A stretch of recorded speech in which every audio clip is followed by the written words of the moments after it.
प्रिय विद्यार्थियों, आज के क्लास में हम लोग पढ़ने वाले हैं डस्ट ऑफ स्नो। ये पोएम जिसको रॉबर्ट फ्रॉस्ट ने लिखा है। अभी रॉबर्ट फ्रॉस्ट द्वारा रचित हमने फायर एंड आइस को पढ़ा था और क्लास 12th में इनकी एक पोएम है ए रोड साइड स्टैंड।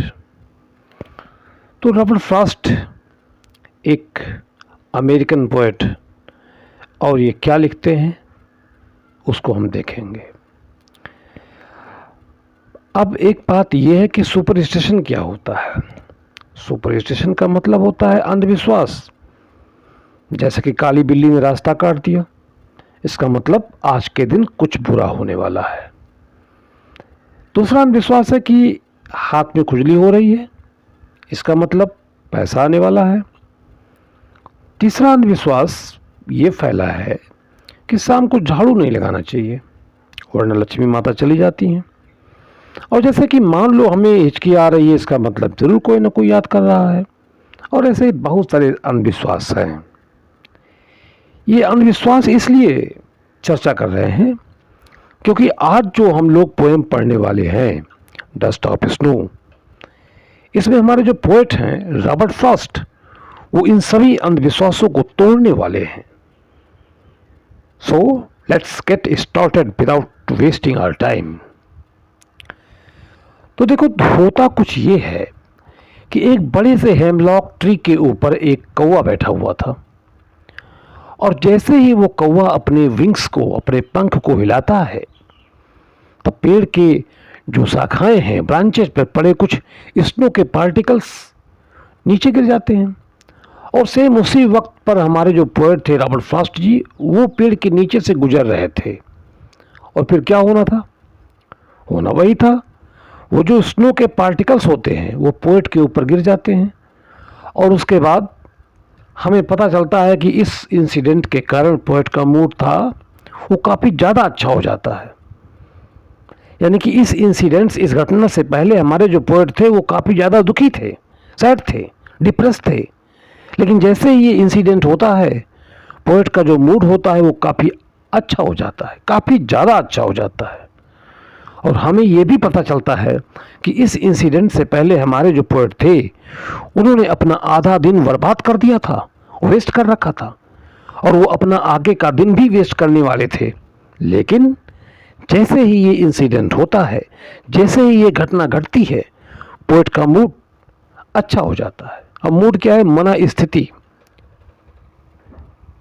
और वो डिसाइड करते हैं कि वो अपना बचा हुआ दिन बर्बाद नहीं करेंगे और वो अपने बचे हुए दिन में कुछ अच्छा काम करेंगे, प्रोडक्टिव काम करेंगे।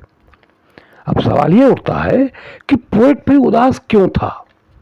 तो हो सकता है कि पोएट को किसी से झगड़ा हो गया हो या ऑफिस में उनके बॉस ने कुछ कह दिया हो। विद्यार्थियों देखो, एग्जाम में अक्सर ये प्रश्न पूछा जाता है कि पोएट ने इस पोएम में हेमलॉक ट्री और क्रो का प्रयोग क्यों किया है। पोएट अगर चाहता तो क्रो जैसे अगली बर्ड के जगह पे, कौवा जैसे गंदे पक्षी के जगह पे दूसरा बर्ड का प्रयोग कर सकते थे, जैसे कि पीकॉक है, मोर है, पैरट है, तोता है, आदि आदि। और हेमलॉक ट्री जैसे एक पॉइजनस ट्री होता है, जहरीला पेड़ होता है, इसके जगह पर एक अच्छे ट्री का प्रयोग कर सकते थे, जैसे कि गुलमोहर ट्री, क्रिसमस का ट्री, पाइन ट्री इत्यादि। लेकिन फिर भी हमारे पोएट रॉबर्ट फ्रॉस्ट ने एक अगली बर्ड, एक कुरुभद्दा पक्षी जिसको अपशकुन मानते हैं, एक पॉइजनस ट्री का प्रयोग क्यों किया?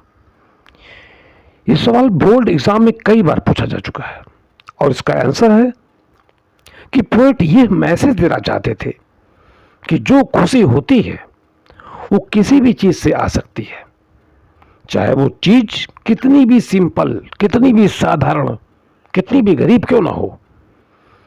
सरल शब्दों में ये कहना है कि आपके आसपास बहुत सारे जो निगेटिव मेंटालिटी के लोग हैं, वो घर में हो, स्कूल में हो, कहीं भी हो, लेकिन भी एक छोटी सी अच्छी चीज जैसे कि स्माइल है, एक अच्छा सा टीचर है स्कूल में, या बाहर नेचर है, कोई पेड़ है, या कोई भी एक मोमेंट जो तुम्हारा मूड बदल सकता है, और इन निगेटिव लोगों की वजह से जो तुम्हारा मूड खराब हुआ है वो उसे अच्छा कर सकता है, और जो आप अपने दिन को वेस्ट कर रहे थे उसे वेस्ट होने से बचा सकते हैं, एक चेंज ला सकते हैं. So this is all about this poem. Thank you very much.